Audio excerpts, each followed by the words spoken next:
पिछले 24 घंटे में उड़ीसा के ऊपर रेनफॉल का डिस्ट्रीब्यूशन वाइड स्प्रेड रहा है। एक जगह पर वेरी हैवी और 9 जगहों पर हैवी रेनफॉल दर्ज हुई है। सबसे अधिक वर्षा कोरापुट के कोटपाड़ में 133 मिलीमीटर दर्ज की गई है। इसी के साथ सीजनल टोटल 1 जून से लेकर 18 अगस्त तक का 726 मिलीमीटर हो गया है और जो डिपार्चर -6% चल रहा है। 8 डिस्ट्रिक्ट अभी भी डेफिशिएंट कैटेगरी में बने हुए हैं आज की डेट के हिसाब से। सिस्टम की बात करें तो जो कल लो प्रेशर एरिया था वो अभी वेलमर लो प्रेशर एरिया जो कि वेस्ट सेंट्रल और adjoining north west Bay of Bengal and north Andhra Pradesh and south Orissa coast के ऊपर बना हुआ है सुबह 8:30 बजे की ऑब्जर्वेशन के हिसाब से। और यह जो सिस्टम है इससे रिलेटेड जो एसोसिएटेड साइक्लोनिक सर्कुलेशन है वो समुद्र मीन सी लेवल से 9.6 किलोमीटर ऊंचाई पे जा रही है और ऊंचाई के साथ यह दक्षिण पश्चिम दिशा की तरफ इसकी टिल्ट भी है। उसके बाद ये सिस्टम जो है अगले 12 घंटे में वेस्ट नॉर्थ वेस्ट दिशा में मूव करने की संभावना रख रहा है और कंसंट्रेट हो सकता है एक डिप्रेशन के तौर पे।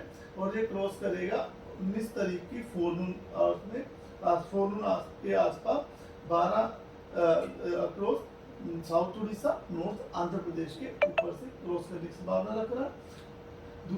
उसके अलावा जो एक मानसून ट्रफ है जो कि नलिया जलगांव ब्रह्मपुरी जगदलपुर सेंटर ऑफ वेलमा low pressure area west central adjoining north west West Bengal and north Andhra Pradesh south Orissa coast and then east south eastern होती हुई east central Bay of Bengal तक जा रही है और यह समुद्र सतह से 1.5 किलोमीटर तक ऊंचाई में तक एक्सटेंडेड है ये जो मानसून ट्रफ। उसके अलावा एक शियर जोन है जो कि अराउंड 90 डिग्री नॉर्थ लैटिट्यूड के अलाउंग है over India region between 3.1 and 5.8 kilometre above mean sea level. और ये शियर जोन है साउथ वेस्ट वर्ड मतलब दक्षिण पश्चिम दिशा की तरफ झुकाव भी है इसका ऊंचाई के साथ साथ।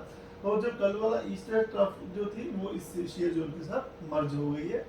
इस सिस्टम के प्रभाव से आज हम एक्सपेक्ट कर रहे हैं कि ये सिस्टम जब डिप्रेशन बनेगा इवनिंग में तो हमारा मलकानगिरी कोरापुट नवरंगपुर इन डिस्ट्रिक्ट्स में आइसोलेटेड प्लेसेस पे जो है heavy to very heavy with isolated extremely heavy falls होने की संभावना है जिसके से रेड वार्निंग दी गई है। कंधमाल कालाहांडी रायगढ़ गजपति इस डिस्ट्रिक्ट में isolated heavy to very heavy rainfall हो सकती है जिसकी वजह से जो है ऑरेंज अलर्ट दिया गया है। नुआपाड़ा बोलांगीर बोध नयागढ़ कटक खुर्दा पुरी गंजम इन डिस्ट्रिक्ट्स में हैवी रेनफॉल 1-2 स्थानों पर होने की संभावना है जिसमें से येलो वार्निंग दी गई है। बाकी उड़ीसा में 10 अगस्त की 30 to 40 के रह सकती है। थंडरस्टॉर्म और लाइटनिंग 1-2 स्थानों पर होने की संभावना बनी हुई है।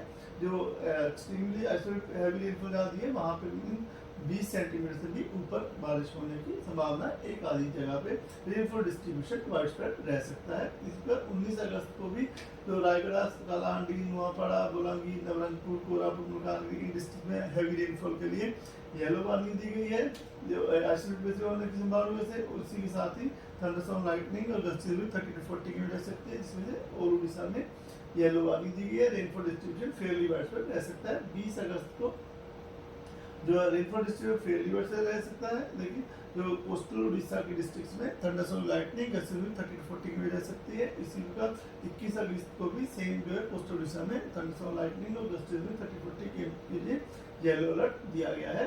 डे 5 में हम लोग एक्सपेक्ट कर रहे हैं कि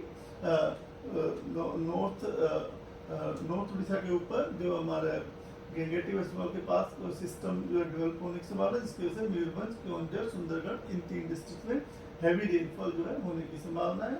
और साथ में कोस्टल उड़ीसा इन जगहों पे थंडरस्टॉर्म लाइटनिंग गस्ती 30 to 40 के रहने की संभावना है। इसका डे 23 तारीख को भी सेम आइसोलेटेड प्लेस में हैवी रेनफॉल होने की संभावना है। 24 तारीख को भी सेम आइसोलेटेड प्लेस में हैवी रेनफॉल के लिए येलो वार्निंग दी गई है। Rainfall distribution Fairlie wide spread रह सकता है। फिशरमैन जो है उनको डे 1 to डे 3 यानी 18, 19, 20 तारीख को फिशिंग करने के लिए समुद्र में जो ना जाने की सलाह दी जाती है। उनको रोका जा रहा है कि वो west central Bay of Bengal और north west Bay of Bengal along and off Orissa coast 18 से 20 तक मछलियाँ पकड़ने ना जाए। जो स्पेली वेदर जो है 40 to 50 के गस्टी 60 के साथ विंड चलने की संभावना है इस रीजन के ऊपर और sea condition rough to very rough रहने की संभावना है। धन्यवाद।